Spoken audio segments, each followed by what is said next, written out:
Olá, boa noite. Esperar o pessoal ir chegando aqui na nossa live.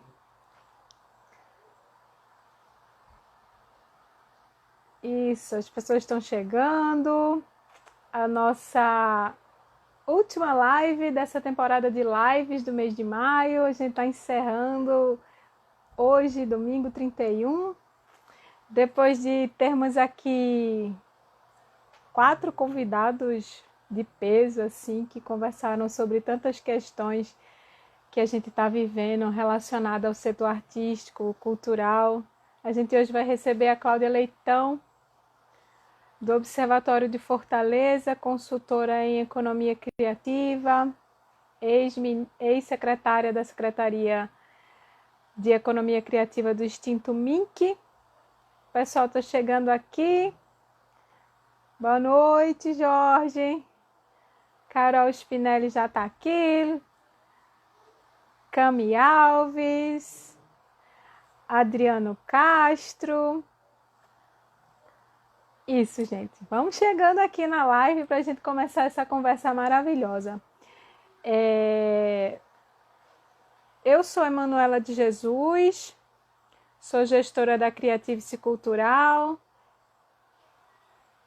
E a Creative-se é uma produtora que quer desenvolver estratégias de acesso para um teatro com todos e para todos. Esse é o objetivo da Creative-se. Hoje a gente vai ter uma estreia aqui, como a gente está encerrando as nossas lives de domingo. No mês de junho a gente não vai ter live por aqui. Então nós vamos lançar uma novidade aqui para ocupar as suas noites de domingo. Então não fica tranquilo que não é porque não vai ter live que você não vai ter o que fazer, tá bom? A gente está esperando a Cláudia entrar aqui na nossa live para a gente convidar ela a participar e iniciar essa conversa que eu tenho certeza que vai ser maravilhosa. Opa! Deu um balançadinho aqui, ó, fora do normal, quase que caiu o celular. Tô vendo a Lucinéia Müller entrando aqui, lá de Fortaleza. Tô vendo que tem muita gente de Fortaleza aqui, hein? Tô vendo só os cearenses aqui marcando presença. Que maravilha, gente. Obrigada por estarem aqui nessa noite com a gente. Léo, você chegou, Léo? Lucimar é daqui de Recife, mas é irmã de Lucinéia, que está lá em Fortaleza. Isso, gente. Como é que tá aí? Cearenses, falem aqui, deem notícias pra gente, contem como está Fortaleza, como está o Ceará. Espero que todo mundo bem, né? A gente ainda nesse isolamento social, todo mundo se cuidando, esperando que essa Covid passe. Rio de Janeiro presente. Olha aí, o Rio de Janeiro também está aqui. Quem mais? Quais outras cidades estão por aqui, hein, gente? Recife, Fortaleza, Rio de Janeiro. Digam aí. Franzi Leal, Gleicilândia, Rafito, você chegou. Rafito, Carol Spinelli, esse pessoal, tudo a ver com a novidade que a gente vai falar hoje. Professor Dr. Bezerra Fortaleza, Obec da Bahia presente, Mércia lá da Obec da Bahia. Hoje a gente vai ter uma conversa muito bacana aqui. Gleicilândia de Fortaleza também, Paulista aqui em Pernambuco, Campo Grande no Mato Grosso do Sul. A Cláudia acabou de chegar e eu já vou convidar ela a entrar aqui na nossa live para começar a nossa conversa. Cláudia, para a gente começar esse bate-papo aqui. O Brasil todo por aqui hoje. Oi, Cláudia! Olá, querida! Que prazer estar contigo. Uma alegria. Prazer nosso de receber você, encerrando essa nossa temporada de lives aqui da Creative-se. A gente está bem feliz de ter você aqui hoje. É uma honra. Eu vou começar apresentando você. Sei que você não precisa de apresentação, mas eu vou só cumprir o protocolo e te apresentar. Tá bom, tá bom. Eu vou olhar aqui na minha cola. Cláudia Leitão, ela é doutora em Sociologia pela Sorbonne e mestra em Sociologia Jurídica pela USP. Foi superintendente do SENAC do Ceará, secretária da Cultura do Ceará e da Economia Criativa do MINC. É professora da Universidade Estadual do Ceará, membro da rede REDEP Cult e do Centro Internacional Celso Furtado. É consultora em Economia Criativa e diretora do Observatório de Fortaleza. Só um É pedacinho isso. da sua biografia. Tá ótimo. Tá muito bom. Tá bom demais. E eu queria, Cláudia, já começar essa nossa conversa perguntando para você o que é o Observatório de Fortaleza e como é que ele funciona. Então, eu acho que os observatórios começam a ganhar uma visibilidade e uma dinâmica cada vez mais importantes no mundo, né? No mundo global. Por quê? Porque a gente vai se dando conta que os governos, eles também têm observatórios. No meu caso, o Observatório de Fortaleza é um observatório que está dentro de um instituto de planejamento da cidade de Fortaleza. Uma cidade que tem um plano chamado Fortaleza 2040, né? E, portanto, se planejou. É um plano que tem 33 planos setoriais. Imagina, plano de saúde, plano de economia criativa, plano de trabalho e emprego, plano de educação, plano para as mulheres, a população LGBTQ, planos para o turismo, para a ciência e tecnologia, enfim, é um plano imenso, complexo. Tudo isso foi construído com milhares de pessoas, população, representantes, universidades, terceiro setor, a força produtiva, indústria, comércio, serviços. Mas, muito bem, um plano, ele precisa, primeiro, todo plano, quando ele está pronto, ele precisa ser refeito, porque ele vai sofrer milhões de mudanças em função de variáveis. Imagina que Fortaleza, quando construiu o plano Fortaleza 2040, nunca imaginou que ia estar dentro de uma pandemia e ser praticamente o epicentro dessa pandemia no Brasil, que é o caso de uma cidade com 2 milhões e 650 mil habitantes, que tem um dos índices de concentração de renda piores do mundo, né? Nós estamos aqui num padrão altíssimo de concentração de renda, ou seja, ricos em Fortaleza são riquíssimos. Então, na revista Forbes, os pobres são miseráveis, né? Então, mais de 1 milhão de habitantes, imagina, mais de 1 milhão, 40% da população vivem em 12% do território, numa situação precaríssima, sem nenhum serviço praticamente do Estado, e essas pessoas são alvo do vírus de uma forma dramática, e é por isso que Fortaleza foi para as manchetes dos jornais. O Observatório de Fortaleza é, portanto, um espaço que está dentro de um instituto de planejamento. Ele, na verdade, é um instrumento de governança do plano, Fortaleza 2040. O futuro que a gente quer é que alguma universidade, alguma instituição tome também esse plano, digamos assim, de fora do governo, para que a gente tenha observatórios que não sejam especialmente observatórios chapa branca, né? Dentro dos governos. O ideal é que, como Medellín é uma cidade com a qual a gente se identifica muito, uma cidade que foi um grande epicentro do tráfico de droga, uma cidade de grande desigualdade, e de repente Medellín construiu um observatório que ficava dentro da prefeitura. Num certo momento, esse observatório, chamado Como Vamos, saiu e foi para fora. E ele hoje é um conjunto de stakeholders, de parceiros de todas as ordens, que levam toda a memória da gestão e o plano da cidade. E qualquer prefeito que ganha eleição tem que ir lá no Como Vamos e pega lá a cidade dizendo, ó, aqui, ó, você vai ter que fazer isso aqui, isso aqui, porque tem esses indicadores que tem que ser melhorados, essas metas.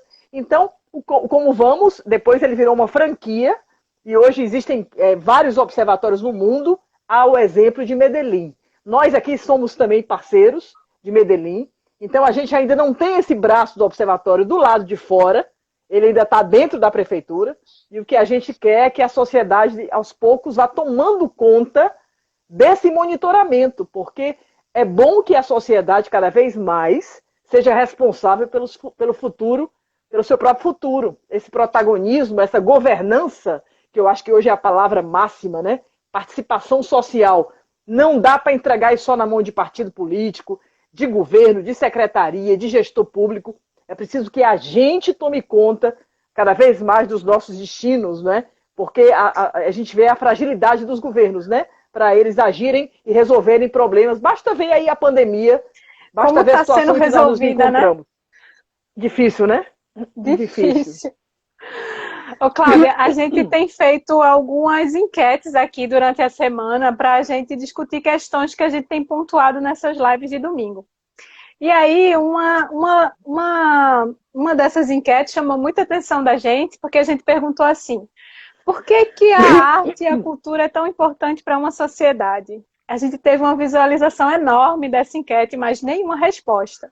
E aí, logo no dia seguinte, a gente fez uma outra enquete e a gente perguntou assim: em meio a tantas questões que estão acontecendo, você acha que a cultura e as artes precisam sobreviver? E aí 100% das pessoas responderam que sim. A gente refletiu essa questão na semana passada, mas eu queria muito refletir ela com você hoje. Porque nos parece, a gente refletindo, claro que existe a possibilidade das pessoas não terem respondido, porque o Stories é uma ferramenta muito rápida de informação, né?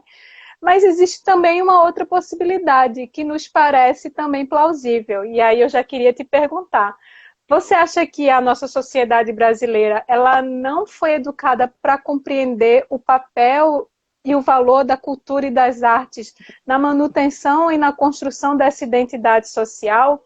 A gente sabe que é importante, mas a gente não sabe muito bem por quê. Pois então, a tua pergunta é uma boa pergunta. Eu tenho a impressão que nós todos reconhecemos a importância da cultura, até nessa perspectiva de uma cultura que não está acima das nossas cabeças, não é? Uma cultura, como num certo momento a gente sempre confundia, né? Digamos assim, toda a modernidade. A Madalena Chauí diz que a gente tem um projeto civilizatório que é o projeto da modernidade e que a palavra cultura serve perfeitamente para ele. E aí a gente diz que tem cultura quem é civilizado, nos padrões de civilização branca, não é? Eurocêntrica, etc, etc.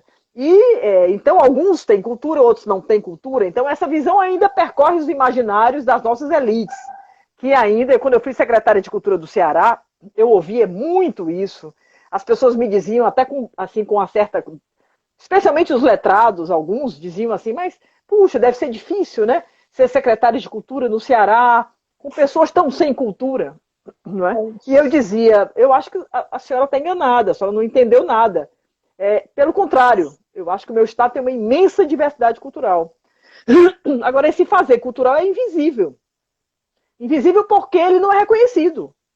Mas nós temos agora, naquela época, né, que sorte, o ministro era o Gilberto Gil, né? Que aí construiu... Ai, tempos bons! Porque aí Gil, rapidamente, no primeiro discurso que ele fez, logo assim que chegou no Ministério da Cultura, ele faz ele tem esse insight precioso de que a cultura tem uma dimensão tripartite. Cultura é o que a gente é o que a gente constrói com as nossas mãos, é aquilo que a gente significa quando a gente festeja, é aquilo que a gente come, é a forma como a gente desenvolve as nossas sociabilidades, as nossas festas, os nossos ritos de passagem. Ou seja, todos temos cultura, primeira coisa. Segundo, a ideia da cultura como cidadania, né? Os direitos à cultura, a questão dos direitos culturais, direitos humanos de terceira geração. Quer dizer, aqui todos nós, constitucionalmente, temos direitos e temos garantias, né? Deveríamos ter garantias que nem sempre estão aí presentes. E a dimensão econômica. Direito alimenta famílias, gera riqueza, envolve uma indústria e uma artesania, e isso tem que ser reconhecido. Quando o Gil coloca tudo isso em 2003, né, no momento exatamente ali da Convenção da Diversidade das Expressões Culturais, no momento que a Unesco está fervilhando, que o Gil é liderança entre ministros do mundo, ajuda a aprovar a convenção, o Brasil toma a linha de frente.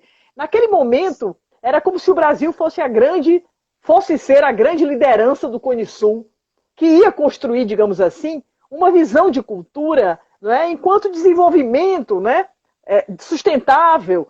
E nesse momento ainda não havia ainda Agenda 2030, mas já havia uma compreensão de que a diversidade cultural era um ativo de desenvolvimento. Isso a Unesco já falava nas suas convenções, nas suas cartas, nas declarações. Então, assim, essa visão de que todos temos cultura, talvez seja uma coisa tão dentro de nós, no fundo, que a gente nem valorize, porque é tão forte, é tão diversa a nossa cultura. Ela está, quando a gente está dentro de casa, quando a gente está fora de casa, quando a gente está na feira, quando a gente está na internet, quando a gente está no carnaval, quando a gente está no São João. Todos nós, né, somos um país que produzimos muita cultura, somos protagonistas e consumidores. Essa questão do reconhecer é interessante, porque se você perguntar para o mestre da cultura popular se ele é um mestre da cultura, se ele é um artista, ele vai dizer que ele é um brincante, né? Ele brinca de fazer. Ele não se leva a sério, digamos assim. Eu acho que tem essa coisa da autoproclamação que não é simples. Agora, ao mesmo tempo, dentro de um sistema global, onde o que é industrial sempre foi reconhecido como economicamente importante, daí a indústria cultural ser importante, a indústria criativa ser importante, a própria indústria cinematográfica é importante, não é? Porque ela gera ativos. Não é à toa que os países investem, não é, nessas indústrias de comunicação, de cultura, de entretenimento, porque elas geram muito. Os Estados Unidos não seriam nada se não fossem essas indústrias, não é, criativas. Não é? A Europa não teria o turismo que tem se ela não tivesse ali uma proposta de cultura, de consumo cultural. Não é? Não é que o Louvre vá se pagar, o Louvre não se paga, ele é insustentável economicamente. É importante a gente dizer, né, porque, na verdade, o Louvre é um equipamento cultural que é essencial para atrair todo um público mundial que faz de Paris a cidade mais turística do planeta Terra. Então ninguém vai fechar o Louvre, que ninguém é louco. Né? É o conjunto da obra da cidade que faz com que milhões e milhões de euros entrem ali diariamente. Né? Agora não, porque agora nós estamos todos isolados. Agora a França já está abrindo, já está ligando lá a Torre Eiffel, já pegando os seus ícones e dizendo, vamos voltar, não é? Então, assim, tem uma volta que está vindo aí, e eu acho interessante a gente entender que o que faz a cultura é que, primeiro, ela não tem preço, não se pode dar preço a muitos produtos e bens e serviços culturais. Há outros que se precificam, que têm sustentabilidade econômica e tem quem pague. O bacana é perceber que existe, digamos assim, um conjunto, né, onde essa intangibilidade se dá de formas diferentes. Então eu posso pensar num produto musical que é um produto artesanal, mas eu posso pensar num produto musical que está dentro do streaming, numa perspectiva da indústria. E aí o que acontece? Mas essa indústria é tão concentradora quanto as outras indústrias. Isso é que eu acho que é importante a gente entender, que ela também tem, quer dizer, ela cria estrelas e ela deixa grande parte dos que trabalham naquela indústria, digamos assim, na área escura, na precariedade, né, com baixa remuneração, e isso é muito ruim. Talvez a grande questão colocada agora, diante da pandemia, é que essas coisas estão muito claras, não é? A situação da cultura não era fácil antes. E não adianta querer nem sequer voltar ao normal, porque se ela voltasse ao normal, ela continuaria precária. Não é? Então a gente não pode nem sequer ter uma nostalgia. Vamos voltar ao normal. Normal de quê? Não havia orçamento para a cultura nos estados. Não é? A cultura ela é essencial, tanto é que ela é consumida e a gente cada vez consome mais. Não é porque o CD acabou que a gente não ouve o Spotify e que a gente não está ouvindo música direto, não é? Não é porque não vai para a sala de cinema que nós estamos no YouTube. Está tudo acontecendo. Nunca se consumiu tanto cultura. Mas a verdade é que não basta só essa dimensão econômica. Na verdade, a cultura nos dá a humanidade que a gente anda perdendo. Eu acho que essa dimensão do humano em nós é a dimensão mais importante que a gente tem que falar. Se tem uma coisa que a gente tem que retomar, no sentido, digamos assim, menos iluminista, menos século XVIII, é um sentido civilizatório, que é o sentido de uma sustentabilidade do homem no planeta, na natureza, não é? Com os outros homens, na fraternidade, na colaboração, no enfrentamento à desigualdade, à fome, à miséria. Tudo isso é projeto de cultura. Tudo isso, só a cultura pode nos redimir. Marília Azevedo, lá da cidade de Belo Jardim, aqui no interior de Pernambuco, disse assim: que saudade daquela Secretaria de Economia Criativa do MINC. Tempos bons! Mas você sabe, esse é um dado interessante. O próprio Ministério, naquela época, tinha dificuldade de falar de economia, que é outro dado interessante. A cultura tinha um certo, digamos assim, na preocupação de dizer o que é que ela faz, ela quis dizer que ela não fazia muitas coisas. Então, assim, a cultura é a cultura, ela não é o meio ambiente, não é verdade. O meio ambiente é essencial, e aí a própria Unesco diz isso, né, com o patrimônio cultural. As unidades de conservação, as florestas, né, os nossos produtos arqueológicos, a nossa memória, tudo isso faz parte da cultura. É importante a gente entender isso, porque aí a gente entende que nesse momento desmatar a Mata Atlântica, acabar com a floresta amazônica, grilar, deixar ali os madeireiros venham e acabem e cometam esse genocídio com os índios, isso é um atentado fundamental, não é, para o nosso patrimônio cultural, a nossa cultura. Então, assim, o Ministério dizia assim, não, mas economia não é bem uma questão importante para nós. E eu dizia lá, eu acho que é. Eu acho que a gente devia querer achar. Devemos ter políticas. Sabe por quê? Porque senão a gente não senta na mesa da presidência da República para discutir desenvolvimento. Se o Ministério ficar nesse lugar, ele vai ser sempre um ministério periférico, marginal. Ele nunca vai estar realmente no cerne da discussão do país que a gente quer. Então, eu acho que essa é uma questão do próprio MINC, naquele momento, quando a ministra Marta Suplicy vai esvaziando, né? E depois o ministro Juca Ferreira acaba com a Secretaria da Economia Criativa, com o argumento de que está em todo lugar, então não precisa ter. Esse é o pior dos argumentos. Porque se você diz que está em todo lugar, não está em lugar nenhum. Né? E aí você acaba perdendo na transversalidade total aquilo se tudo que é sólido desmancha no ar. Eu acho que discutir economia é como dizia o Gil, né? Cidadania.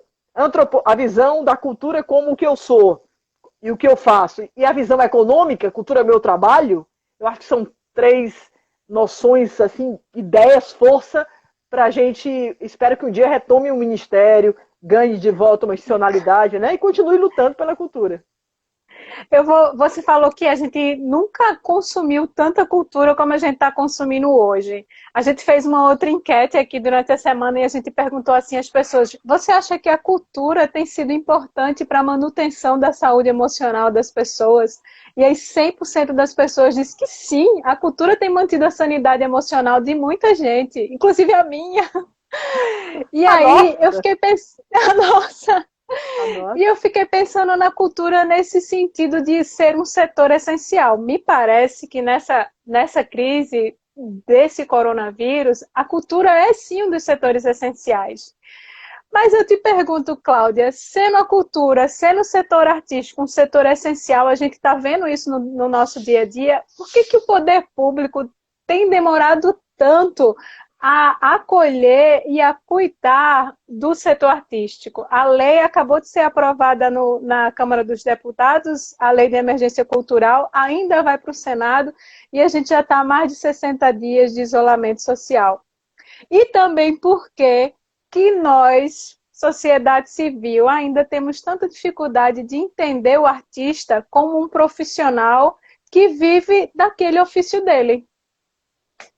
Eu tenho a impressão que começa pelo fato de que a gente não conseguia encarar a existência de uma Secretaria da Economia Criativa. Né? Começa por aí, né? Uma rejeição às discussões econômicas, que eu acho que a gente não deve abrir mão. A cultura vale por ela mesma, mas ela tem uma dimensão econômica. E essa dimensão econômica a gente precisa reconhecer. E tem uma dimensão jurídica, de direitos, de deveres e de dinâmicas econômicas que têm que estar claramente regulamentadas. A gente tem que entender como é que funciona, não é, a cadeia produtiva dos setores, não é? A música, como é que funcionam essas redes que envolvem, às vezes, ações colaborativas, não é, entre as artes cênicas, teatro, a dança, o circo, e isso na área das mídias, né, nas mídias digitais, a questão hoje da internet, a área do audiovisual, a área dos games, como é que funciona a indústria do livro. Parece que o livro está vendendo mais, não necessariamente o livro de papel, mas o e-book, e é uma tendência que ele vai crescer. Então, produtos vão nascer digitais. Você não vai somente digitalizar o que é físico, mas você vai criar novos produtos e vai pensar novos modelos de negócio. Na área da cultura, isso vai acontecer cada vez mais, porque é uma área exatamente que é afeita a novas ideias, a novas práticas, a novos projetos.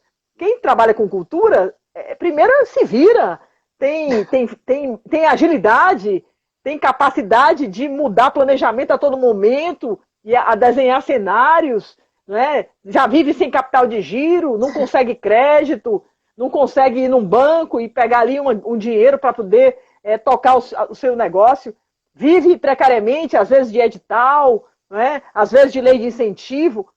As pessoas conseguem coisas fantásticas na informalidade, né?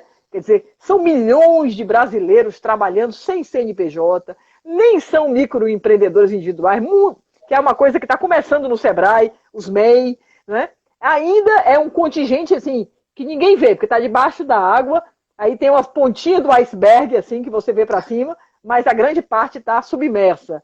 Essas pessoas estão trabalhando informalmente e muitas delas nem sequer se reconhecem como trabalhadores dos setores criativos. Porque também esse entendimento disso é um entendimento que precisa digamos, de tempo, de política pública, coisa que no Brasil, nesse momento, o que nós temos é um claro distanciamento, né, do governo federal, do que envolve ciência e tecnologia, ensino superior, educação de uma forma ampla, do fundamental até o ensino médio, e das tecnologias e da cultura, evidentemente, das artes também, não é? Então, eu acho que é importante, primeiro, a gente entender o contexto que a gente está. Esse contexto é passageiro. Agora, logicamente que a questão dos trabalhadores da cultura, a precariedade vem antes, está agora clara, e na verdade, o que a gente precisa brigar é para estarmos num outro lugar, porque na minha leitura, eu tenho dito muito isso nas lives, sabe? Eu acredito que nós estamos vivendo o fim de uma era. A Covid-19, ela só vai dar concretude, digamos, para um modelo de pensamento, um imaginário desses séculos 18, 19, 20, né? E nós estamos ainda terminando o século 20. O século 20 continuou. Digamos que ele está se preparando para o que virá depois. E aí sim, nós vamos ter que construir novos modelos, porque os que estão aí são insustentáveis. Eu acho que a Agenda 2030 para o desenvolvimento sustentável, que é uma agenda importantíssima, eu até essa semana começo a fazer parte da discussão junto com a Unesco dos indicadores de cultura para a Agenda 2030. Mas uma das primeiras coisas que eu observei ano passado, quando eu estive na cidade do Panamá, é o seguinte: quando você lê os 17 objetivos da Agenda 2030, a palavra cultura não aparece. A palavra não aparece. Nos objetivos do milênio, a palavra cultura nunca apareceu. Por que é que ela está em tudo e não aparece? Por que ela se dissipa? Por que ela fica atravessando tudo? Está na hora de que ela apareça. Porque eu penso que cultura e meio ambiente, né? Essa história de eixos, né? O eixo ambiental, o eixo cultural, o eixo econômico e o eixo social. Os tais eixos do desenvolvimento, né? Todo mundo pensa no socioeconômico. Agora, o ambiental cultural me parece que é a grande pegada para o século XXI, que vai começar quando tudo isso aí cessar. Porque, na verdade, a gente vai viver ainda as resistências aos velhos modelos, né? Esse mundo, esses processos econômicos de globalização criaram grandes empresas, né? Totalmente dilapidadoras, no sentido de que as cidades foram exauridas, né? Vamos pensar no turismo. Sim. O turismo criou uma exaustão nas cidades. As cidades só produziram, como diz o Bauman, lixo. O turismo que produz lixo, dejetos, e o ser humano vira um dejeto, porque ele é colocado fora da cidade, aí vem os processos de gentrificação, as cidades viram espaços vazios, cenários para um turismo falso, fake. Estava tudo ruim, estava tudo muito ruim. Agora as cidades esvaziaram. Será que elas vão repetir a mesma coisa? Se elas repetirem, se a gente não mudar, significa que o século XX ainda não acabou. Na verdade, acho que a grande provocação é a gente pensar essa sustentabilidade dos territórios. Onde o ser humano saiu, a água está ficando limpa, os pássaros estão voltando, a natureza está se reerguendo. É incrível, é um movimento tão claro para nós, não é? Então, na minha leitura, para quem está aqui com a gente, eu diria que assim, o século XXI será o século da cultura e do meio ambiente. Eu acho que é aí que vem uma sustentabilidade da nossa existência na Terra.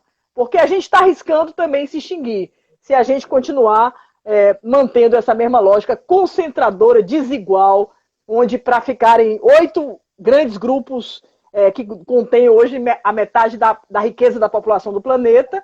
Então você não pode imaginar, o Brasil repete a mesma lógica, são 8, 10 famílias que detêm metade dos recursos gerados por 100 milhões, né, de brasileiros. Quer dizer, é uma coisa que não pode ter sustentabilidade. A deputada Carol Virgulino, na live passada, ela disse assim: eu não quero voltar para o normal. Para mim, eu não quero. Se o normal era aquilo, eu não quero voltar. Vamos pensar no novo normal. Ao mesmo tempo, eu acho que nem é novo normal, porque, na verdade, o que era antes não era normal. Veja bem, qual é a normalidade que eu posso ter com a desigualdade que nós vivemos no planeta e no Brasil, e na América Latina, e na África. Isso é normal? Que alguns consomam toda a energia, né? Os Estados Unidos consomem metade da energia do planeta. Isso é normal? Né? Isso é normal que uma cidade como vou falar da minha, para não ficar falando de cidade outra, né?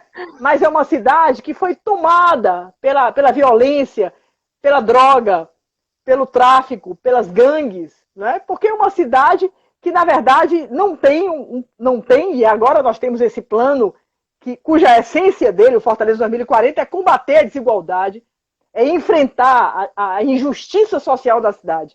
Uma cidade que tem 2, 3 bairros, que tem lá o IDH lá em cima, IDH porque são todos bairros de classe média, média alta, né? E você tem o resto de uma cidade que não tem nada, não tem esgoto, não tem escola, não tem hospital, só tem violência, uma juventude abandonada, os nem trabalham, nem estudam, chamados desalentados, uma juventude perdida, um genocídio de meninas de 14 anos, 13 anos, 12 anos, 11 anos, que fazem pequenos, são os aviãozinhos que carregam a droga, né?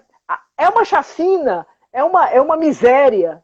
Isso não pode ser normal. Talvez a pandemia nos diga, olha aí como é que vocês viviam. É assim que vocês viviam. Vocês achavam que eram saudáveis, vocês são doentes. Tem uma doença. Basta ver hoje na TV, eu estava vendo ali com a minha filha, já as notícias aí desses movimentos, né, que estão se construindo, né, entre bolsonaristas e aqueles que têm lutado aí um pouco pela democracia. Mas os Estados Unidos, essa reação forte à morte do George Floyd, né? E houve um movimento lá em Minneapolis, e a gente vê aqui o João Pedro e tantos outros que já vieram e que já morreram e que não tem nem sequer espaço na mídia para existirem, e uma população aturdida, passiva, nesse momento extremada, radicalizada. Todas essas questões são nossas questões, e que, de uma certa forma, talvez a quarentena, o confinamento, a pandemia nos coloquem diante do que somos. Agora, em Paris, quando abriu, a semana passada, digamos assim, o confinamento foi flexibilizado, tinha fila na loja para entrar na Zara para comprar roupa. Então, não vamos nos iludir sobre que as pessoas vão reagir e vão mudar, porque isso tudo é um moralismo nosso, da gente imaginar que isso serve como um castigo divino. O vírus é um vírus. Ele não tem Deus, ele não serve a sistema capitalista, ele não serve a nada, ele serve a ele próprio.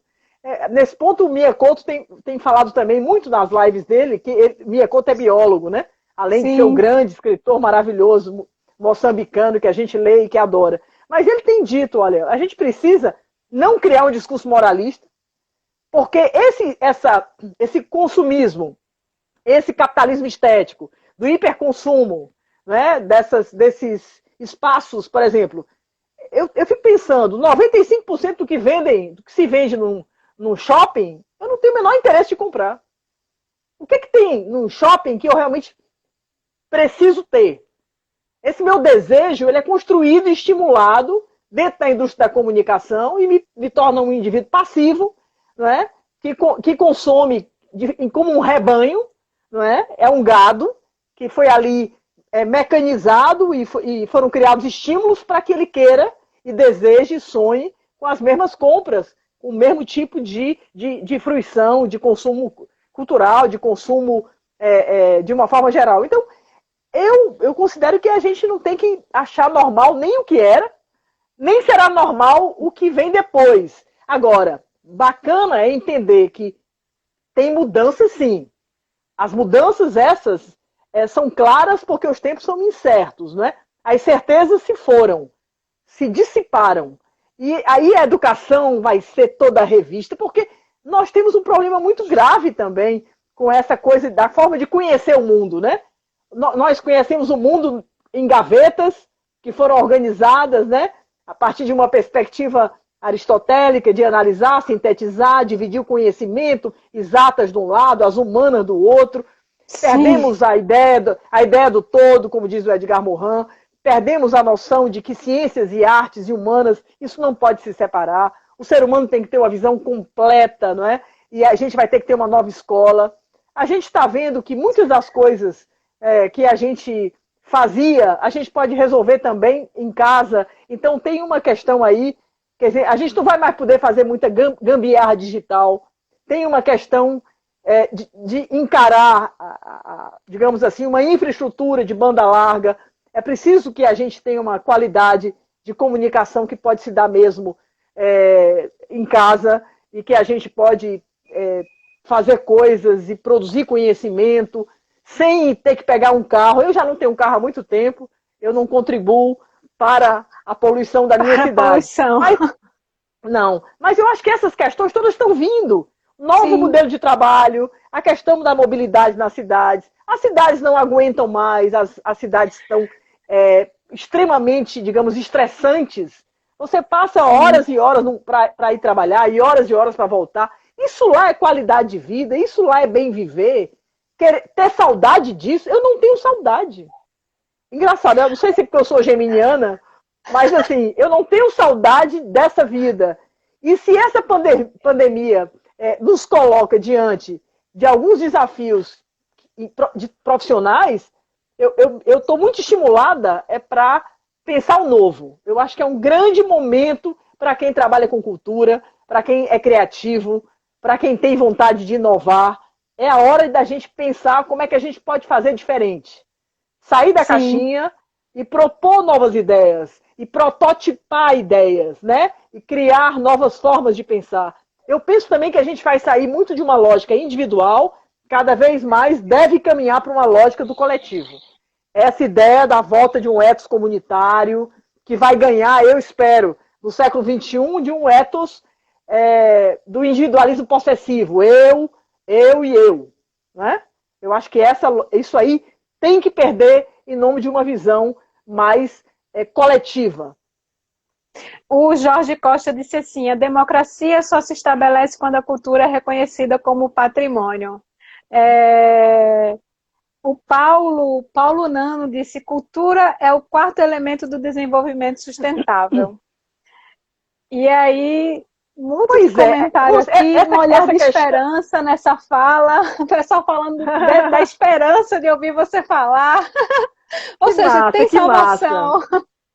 Olha só, eu até queria dizer para ele o seguinte, só para essa questão do desenvolvimento sustentável, se a gente pega os documentos importantes internacionais sobre desenvolvimento sustentável e cultura, você vê assim, a cultura enquanto arte, enquanto patrimônio, no desenvolvimento, né? Dentro dele. Então, um pedaço, digamos assim, do desenvolvimento seriam os setores da cultura.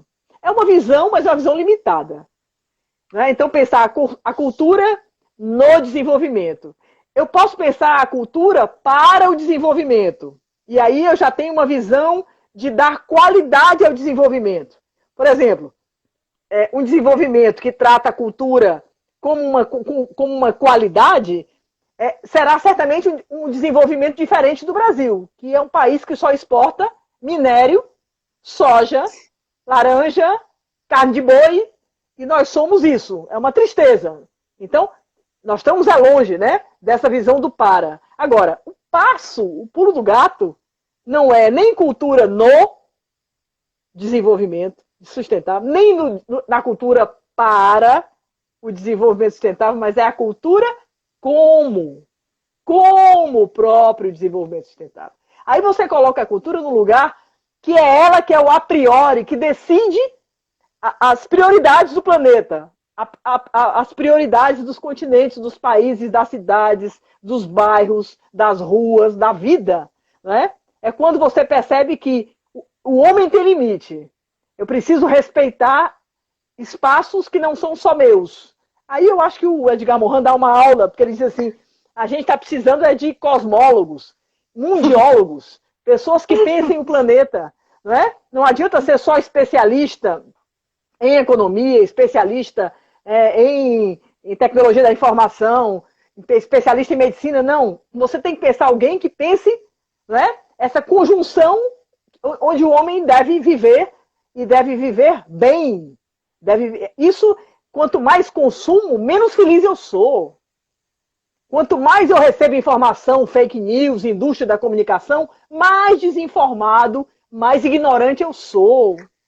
Então, a gente entender que esse mais é menos. Então, eu tenho procurado refletir sobre essa visão de cultura que eu vou levar para a Unesco essa semana, na minha participação desse grande debate. Eu estou muito feliz de participar dessa construção, porque o meu lugar de pensar cultura é da cultura como o próprio desenvolvimento. Na hora que eu junto isso, aí sim, eu acho que aí eu tenho capacidade de entender a necessidade de estabelecer espaços, né, onde eu possa fazer disputas importantes. Qual é o lugar da juventude brasileira? Qual é o lugar das cidades e das periferias da cidade, das favelas? Né? O que está acontecendo nessa cena periférica que não tem lugar, que não tem visibilidade? Né? Por que o orçamento é tão ruim, é tão baixo, é tão precário? Agora todo mundo está dizendo que o SUS é maravilhoso. Ora, quando o Gil chegou no Ministério, né, a gente falava no SUS da cultura, num sistema único de cultura. Sim, pensando a lógica federativa. Um fundo nacional que ele vai transbordar para os fundos estaduais e para os fundos municipais, definindo orçamento, competências, metas, né? O que é da ordem do município? O que o prefeito tem que cuidar? O que é da ordem do Estado? E o que é da ordem da União? Se a gente pensar aqui nos investimentos para a cultura, o patrimônio edificado, o patrimônio intangível, que é o patrimônio imaterial, as festas, as expressões da cultura, as artes, né? A própria indústria do cinema. Sim. Tudo isso precisa ser pensado numa perspectiva de um SUS. Eu acho que a gente tem que trazer esse debate de volta e não aceitar mais aquele lugarzinho onde a gente estava no pior orçamento de todas as pastas, tanto no plano federal, tanto no estadual, quanto no municipal. Cultura a discussão precisa evoluir, né, Cláudia? Precisa, porque é penduricalho, é cereja do bolo, aquilo que o Gil já falava, não é? Sim. A gente não quer mais esse lugar. Por isso que eu digo, não tem negócio de volta ao normal. Que normal nada. Vamos pensar é um novo. que nós não vamos... Vamos pensar no novo. Vamos pensar no novo e pensar que sem esse lugar da cultura, a gente não vai salvar o planeta. A gente não vai salvar e enfrentar a desigualdade. A gente não vai resolver as questões de saúde. As questões sanitárias têm a ver com cultura. As questões de educação têm a ver com cultura. As questões urbanas, territoriais têm a ver com cultura. Então, assim, se a gente amplia a compreensão de cultura e não tem medo disso, né? Porque, assim, a cultura tem que transformar o turismo. Eu estou falando de uma economia, de um turismo que, do jeito que estava, tem que acabar mesmo. Vamos procurar também fazer do turismo uma experiência criativa, uma experiência Sim. cultural, sustentável, e não essa coisa horrorosa que a gente também tinha, né? E que agora está todo mundo nervoso, as associações, a Brasel, a BIH. O medo antes era o hotel concorrendo ali com o Airbnb. Agora o Airbnb também está quebrado. Está todo mundo quebrado nesse aspecto, né?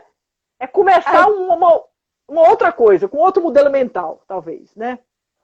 Tem duas perguntas aqui para você, uma da Jade e da Ardene, que ela diz assim, você acha que a oferta anda conduzindo a demanda dentro do setor cultural? E tem uma outra pergunta aqui também da Marília, a Marília diz assim, é realmente possível construir essa vida ecocultural sustentável sem quebrar o sistema capitalista? Repete a segunda, que eu tava lendo aqui e me desconcentrei. Repete. É realmente possível construir essa vida ecocultural sustentável sem quebrar o sistema capitalista? Olha só, eu acho que a gente tem que quebrar o sistema sim. Eu acho que o sistema está aí e ele já está quebrado. No fundo, o que nós temos aí são os impactos da quebradeira dele.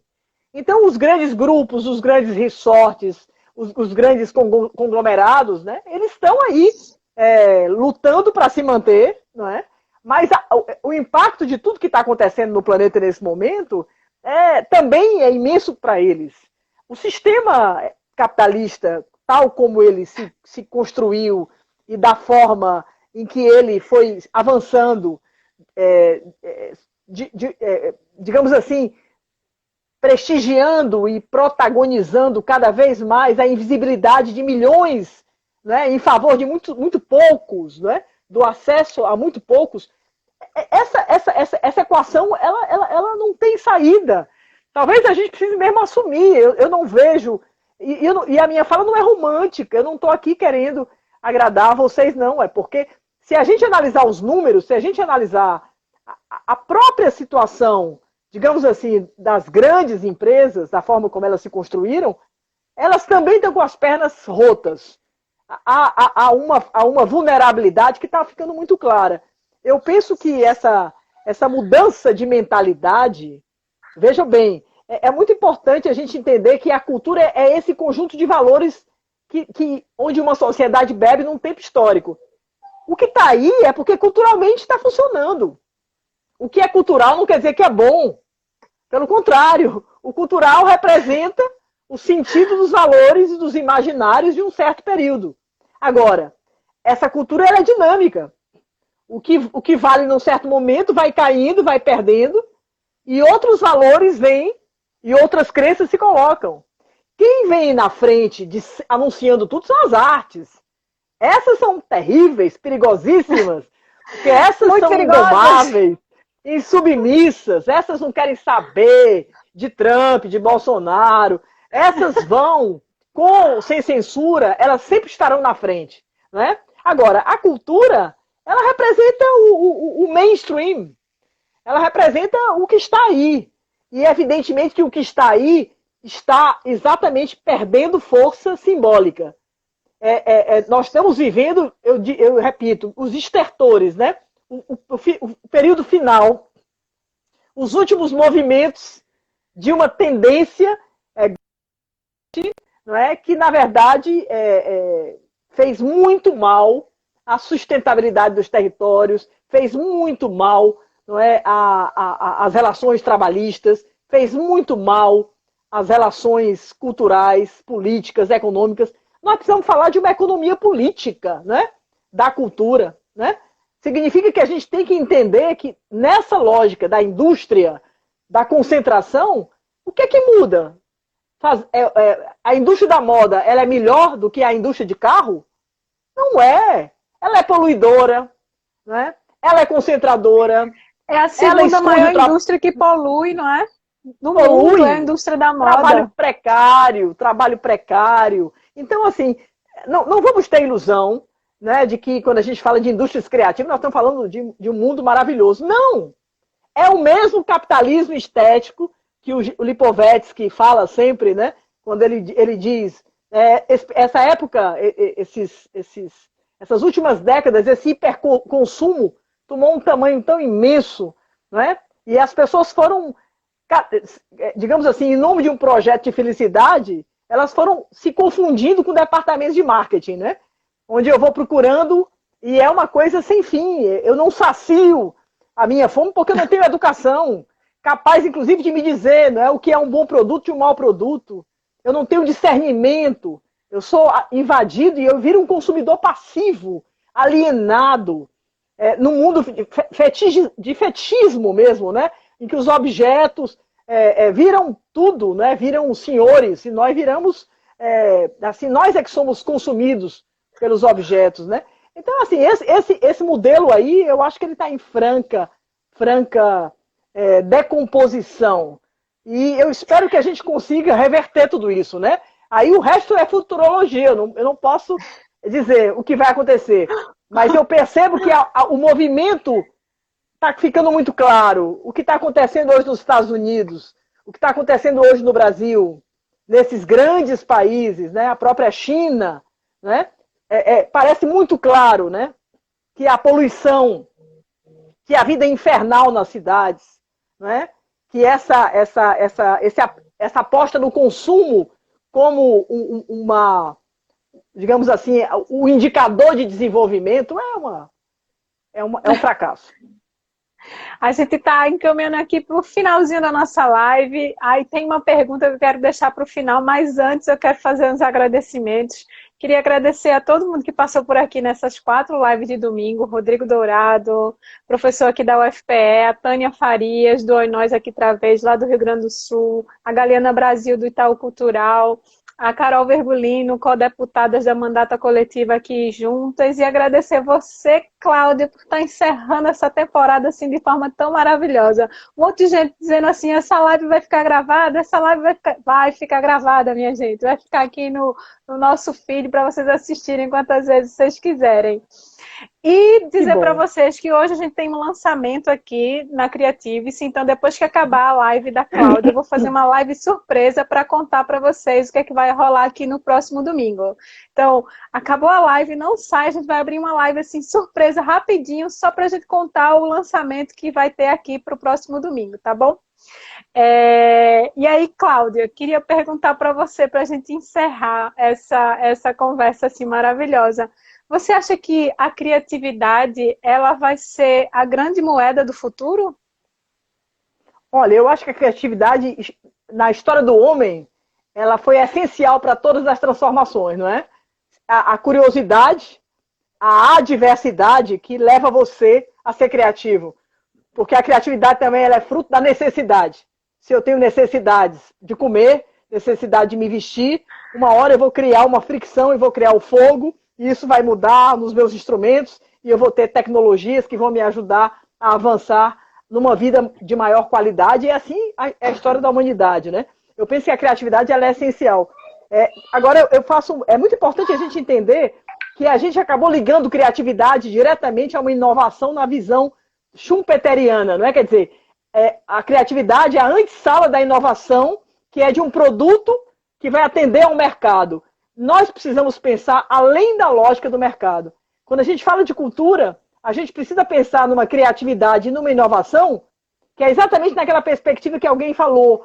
O produto da cultura é a oferta que faz a demanda, não é? Não é o inverso de qualquer produto tradicional, não é? Em que a demanda é que faz a oferta.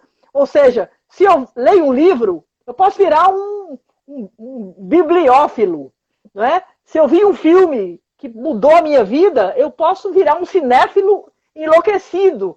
Ou seja, quanto mais eu consumo, mais eu quero consumir. Essa é que é a realidade bacana do consumo cultural. E aí o Celso Furtado dizia assim, quem tem direito à criatividade? Quem tem? Quem tem repertório. Porque eu só posso ser criativo se eu tiver um repertório, inclusive para ter liberdade de escolha. Eu gosto de música de funk, eu não gosto de samba, eu gosto de rock, eu não gosto de música erudita. Se eu não tenho acesso a um repertório, como é que eu escolho? Então eu não sou livre. A indústria cultural nos escravizou. Ela nos empurrou a consumir produtos padronizados e depois fala em liberdade. Liberdade de quê? De consumir o que nos oferecem, o que a televisão nos oferece, o que as redes sociais nos oferecem. Então é uma falsa liberdade. Eu acho que a gente tem que ter bem claro isso, de que a visão de criatividade deve ser uma visão ampla. E aí o Celso Furtado dizia, a arte ela é a primeira expressão da criatividade. A pesquisa básica, a ciência básica que não é aplicada, a capacidade do homem de ter uma espiritualidade, não é? de poder exercitar uma religiosidade. Não é? Isso são liberdades, né? Quer dizer, que nos colocam num patamar diferente, né, dos irracionais. Né? Agora, a gente tem pegado a nossa racionalidade, não é? E ela se tornou uma racionalidade irracional. E fomos perdendo em liberdade, perdendo em repertório, fomos dominando as pessoas, não é? E realmente as nossas elites econômicas, elas são muito perversas, não é? Porque elas mantêm exatamente grande parte dessa população na invisibilidade, não é? No não acesso, e ela constrói toda uma digamos assim, uma imagens, né? De que você não vai encontrar numa favela um dançarino, que você não vai ter um cientista, não é? numa periferia, que você não terá um negro, e esse negro, por natureza, ele já é perigoso, ele vai ser muito mais compreendido e visto como assassino do que como médico. Então, todos esses padrões estão incutidos, né, pela indústria da comunicação, e nós somos enganados, pensamos que somos livres, e, na verdade, estamos aprisionados. E lhe digo, eu penso que a gente, nesse confinamento, talvez nunca possamos ter, daqui a 10 anos, uma lembrança disso, como um momento, talvez, em que, ao estarmos confinados, temos um tempo para pensar na nossa liberdade. Sabe? Porque na hora que a gente sair, a gente precisa sair de uma outra forma. Seria muito bacana a gente usar esse tempo como o tempo da liberdade. Não é? Estamos dentro de casa, mas é a hora de pensar, de imaginar. E a imaginação é um exercício fantástico de liberdade. Imaginar é da essência do ser humano, é da nossa maior humanidade. Muito mais do que estar em fila de shopping, comprando, não é? E ali imaginando que se está retomando o normal, fora o normal, que venha o novo, que venha o novo. Muito obrigada por essa chance de estar com você. Seus alunos estão aqui dizendo, a professora Cláudia é maravilhosa, a professora Cláudia sempre nos ensina lições maravilhosas. Ai, que bom, eles são suspeitos, E é isso, gente. Muito obrigada, Cláudia. Obrigada a todo mundo que esteve no domingo aqui, 7 horas da noite, com a gente nessa conversa. Foi lindo, Cláudia. Obrigada, Lucivanda, sua secretária, que nos ajudou muito nessa ponte. Ela é tudo, ela que manda em mim. Ela manda em mim, ela que decide tudo. Muito obrigada e até a nossa próxima conversa. Eu espero voltar a lhe ver pessoalmente para lhe dar um abraço. Com certeza, faremos isso. Fiquem bem. Boa semana. Fiquem. Beijão. Boa semana, Beijão. gente. Beijão.